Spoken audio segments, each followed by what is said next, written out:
Hello Dr. Perkins, this is Lindsey McIntyre, and this is my makeup video for my cat axial muscle video. Starting with our digastrics. Our digastrics are right here on either side in the digastrics. There we go. The digastrics originate on the occipital bone and mastoid process and insert on the mandible. Underneath we have our mylohyoid, and our mylohyoid on either side originates on the mandible and inserts on the hyoid bone. Down here is our sternohyoid, and the sternohyoid originates on the costal cartilage of the first rib and inserts on the hyoid bone. Over here we have our sternomastoid, and the sternomastoid originates on the manubrium of the sternum and inserts on the mastoid process. Over here is this small little muscle, this clavotrapezius. Clavotrapezius originates on the superior knuckle line and inserts on the clavicle. So there's our clavotrapezius. And lastly up here we have our masseter. And the masseter originates on the zygomatic bone and it inserts on the lateral side of the dentary bone. Looking down here, we have the linea alba, which is this big white piece of connective tissue that runs from the pubis all the way to the sternum and attaches both sides of the abdominal muscles. Here's our external oblique.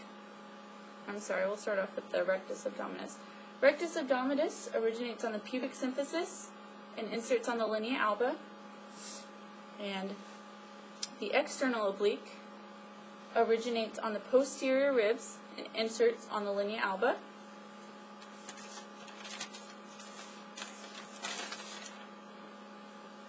Here's the internal oblique. Internal oblique originates on the pelvis and inserts on the linea alba. And here's our transversus abdominis, which originates on the posterior ribs and ilium and inserts on the linea alba. And these muscles help to contract the abdominals, the stomach. Looking up here, we have our pectointerbrachialis. Pectointerbrachialis originates on the manubrium of the sternum and inserts on the fascia of the forearm. And the pectointerbrachialis allows the arm to be adducted, adducted. The pectoralis major, which is right here, originates on the sternum and inserts on the posterior humerus. And the pectoralis major also adducts the arm.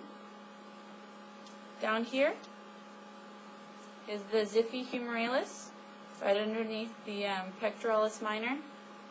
Xiphi humerales originates on the xiphoid process of the sternum and inserts on the humerus. And the xiphi humerales also adducts and rotates the arm. Now we're going to look at some of the deep muscles. Here is our subscapulara. The subscapulara originates on the subscapular fossa and inserts on the lesser tubercle of the humerus. And the teres major, which is down here, there we go. Teres major originates on the scapula and inserts on the humerus.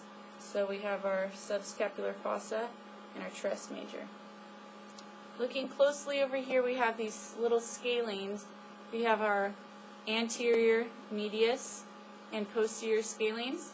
The scalenes originate on the ribs and insert on the transverse process of the cervical vertebrae. Also adding the subscapularis and the teres major medially rotate the arm. The subscapularis medially rotates the arm, and the teres major extends and rotates as well as adducts the arm. Over here, you have these little jagged, muscles right here. This is the serratus ventralis. And the serratus ventralis originates on a separate bands on the ribs, and it inserts on the vertebral border of the scapula. Now, we have our latissimus dorsi. The latissimus dorsi originates on the spine of the lower thoracic vertebrae and inserts on the medial side of the humerus. Now checking out the back of our cat dorsal region.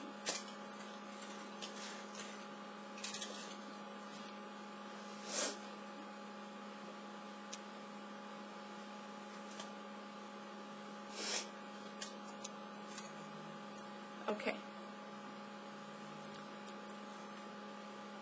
Right here we have our clavotrapezius. It's bisected, so it's kind of funky looking. Our clavotrapezius originates on the axis bone and it inserts on the clavicle. Our acromiotrapezius, right here, originates on the spinous process of the cervical and anterior thoracic vertebrae, and it inserts on the spine of the scapula. And our spinotrapezius down here, spinotrapezius originates on the spinous process of the posterior thoracic vertebrae and inserts on the spine of the scapula. So we have our clavotrapezius, our acromiotrapezius, and our spinotrapezius. Over here, looking on this side,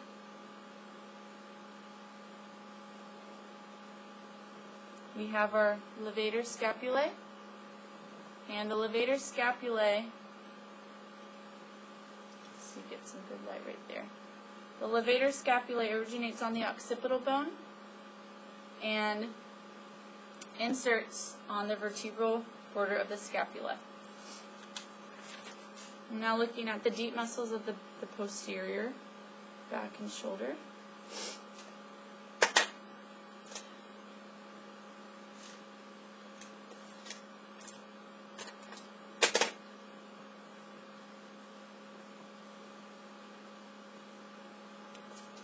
Alright, so over here we have our supraspinatus. Supraspinatus originates on the scapula and inserts on the humerus. And the infraspinatus, down here, originates on the scapula and inserts on the humerus as well.